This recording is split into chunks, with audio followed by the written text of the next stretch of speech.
What's happening? Another Skywatch Chronicles here. I had to change memory cards, so it's like I missed the better part of this plasma, ionized plasma effect going on here. I like that you can see the actual Illuminati Air Magic B card wave right there inside of it, right here. And it sucks because in the camera this like pixels out because it's so bright, but when in my naked eye, man, it's like really red. All this, it's not actually that color. And this is kind of strange because look, we are right on the door of nighttime, right? And this effect is still pretty strong and brilliant. We had storms coming through here today. There's freaking branches knocked down everywhere. We had brownouts all day. Right under there, man. You can see right in between these two trees over here. It's like blood red. Yeah, it's look at that. Look at that freaking spherical looking shape there. But yeah, that wave, that roll right there looks really brilliant. And that almost looks like a freaking figurine, like a person right there, like in a kneeling position. And then, look, kneeling down and then making a big wave. Yeah, man, it's beautiful though right now, man, the temperature, because it's like, you can feel the vacuum. It's like it's sucking all the air away. So it's like, it takes away that kind of someone's breathing down my neck kind of a feel when it gets muggy. It's like whenever it's wet and hot, it's horrible. So it's kind of warm, but since the air's moving around so much, man, it kind of feels cool, which is nice, especially this time of year. I mean, everyone acts like Michigan's Alaska or something, but it's actually like we get some hot. It's really hot in the summer. And the weather's really crazy. It's been even more crazy this past year. Like non-regular, infrequent, you know what I mean? Know what I'm saying? But yeah, dude, the other night, that was a great Skywatch, man. And I figured I was going to miss this thing because I had to drive, man, from down the road to get here. And then I couldn't figure out how to get the back case of my phone off to switch out these memory cards. And what's crazy is I've had this memory card for a while and I just forgot, man. And just today, for whatever reason, there was an accident and I looked in this other spot and all of a sudden this thing kind of comes falling out like right at a time when I really need it. So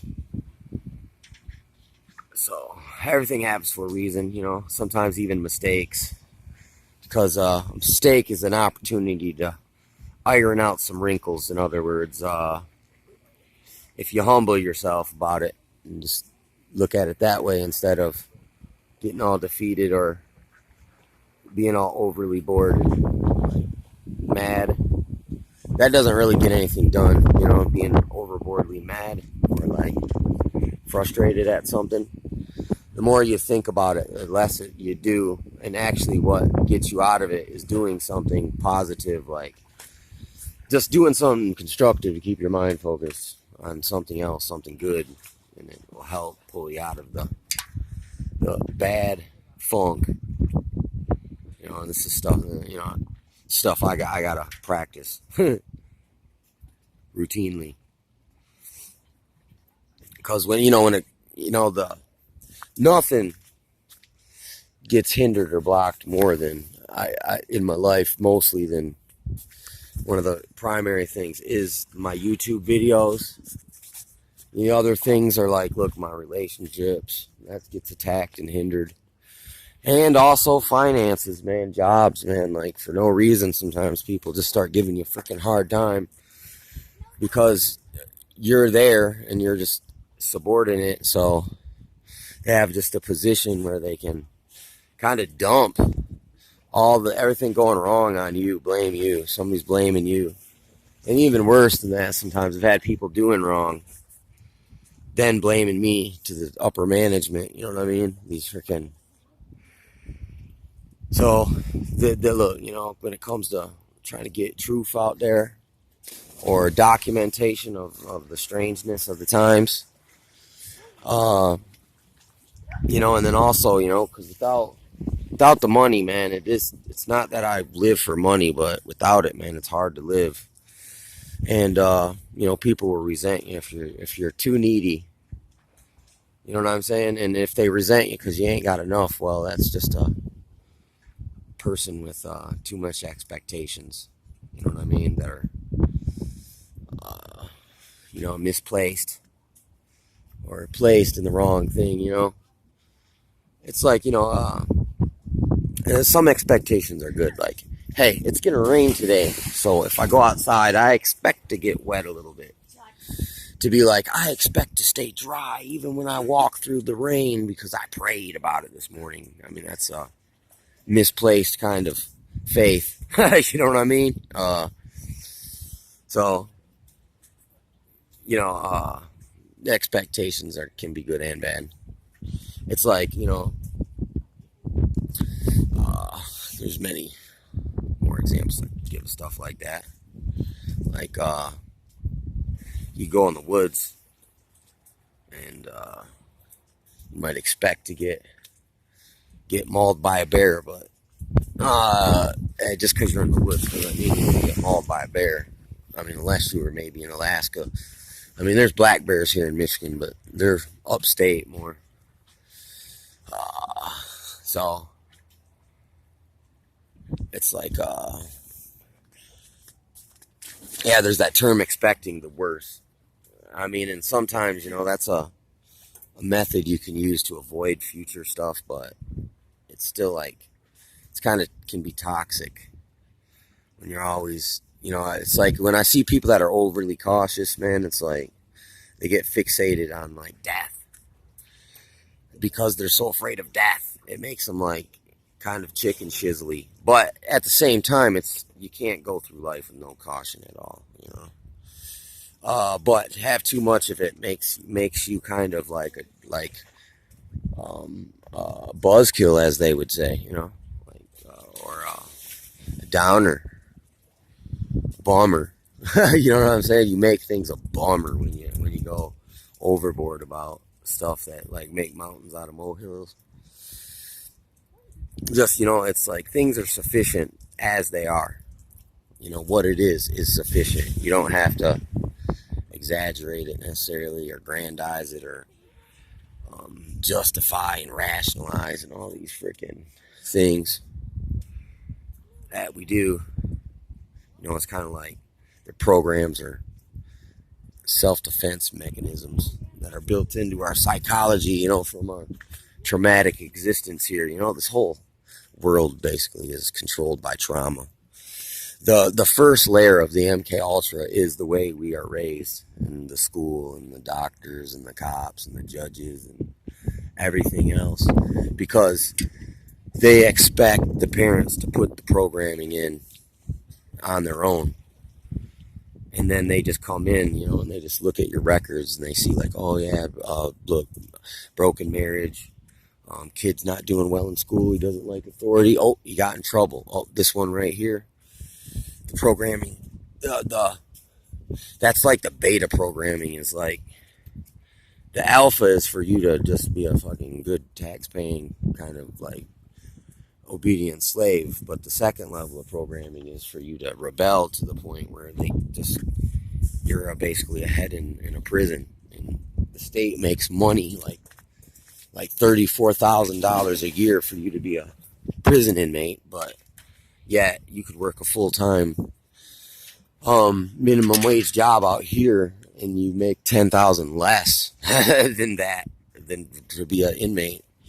So it's like these programs where it's like, all right, if you don't submit to my punishment and then just take it like a BI, then we're gonna make life troublesome for you. And starts most of the time, unfortunately, right in our old household, and then we go to school, and then the teachers demean us and treat us kind of like we're in a prison camp. And then you go to work, and there's corporate sociopaths and psychopaths who get rewarded for all your labors, and they get all the credit while you get all the blame and the dump of the frustration on you.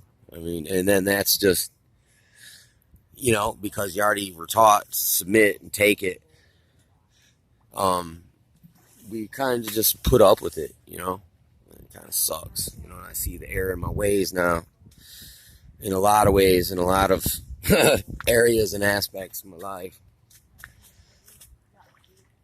And, but it's not that bad, man. It's not that bad just to see like that we're flawed, and there's always room for improvement in some area of your life. You can always work on your weaknesses, not your strengths. Your strengths will always be there. You can always rely on them, but your weaknesses are going to stay a weakness until you actively make the decision to try to make it better. Anyway, freaking check that out. What up? Check out this right here, this blue spot. That is really strange. So you got the red here and the blue here. Like the other day, I seen, look, and there's almost like a crafty looking thing in here, and there's like a little weird thing shooting out right here. Yeah, any day. Really weird. Look at that. Looks almost like the Star Trek Enterprise. Look at this. How this just popped out. This shadow right here. It almost looks like they're trying to hurt and block something out over there, man. But anyway, this is what I was going to say, okay? I noticed the tint of the sky. There was a red and a blue, and you see it right here. But this is baby blue, and you got like hot pink, right? But normally, it's blue, and then you get red. I've seen the deep red right down in here. But it's the same exact colors as 3D glasses. So I'm almost thinking even now, you might throw on 3D glasses and you might see something else like in the sky than we normally do. It looks as if they are making this a blue and red, like the hologram glasses, because they're going to freaking start using holograms on us. And I mean, I've already seen the holograms. I mean, look, they got these new Christmas devices that you point this little freaking laser on your house, and it makes all these colors and like little snowflakes and Christmas trees and stuff like that, and reindeers and Santa. You go by on the side of your house, kind of like a projector. A projector, you just plug it in, point it at the wall, turn it on, and you can watch a movie on the wall, right? Well, but if you got the right colored background, it appears better, but it'll show up dang near on anything. So, but the fact that it was present, the red and the blue colors that are in what's it called, holograms. I seen them in the sky, so they're present in the sky. And then you got this thing called Project Bluebeam, where they're gonna try to fake some kind of alien. It was Von Braun's, that's the NASA guy. His secretary said that the last card of the Illuminati card deck is basically, it's called Church of America. Hold on, wait, I'm making a video. Anyway, and it shows a church with a bunch of UFOs over it. And what's funny too is there's this raid Area 51 or Storm Area 51, and I was like, dude, that's a suicide mission. And it's funny, this is the whole UFO religion. All of them turn into suicide cults. Like, this has happened a bunch of different times. Like, look, like, once again, there's the other MK. It's a form of it where it's to indoctrinate people into suicidal cults.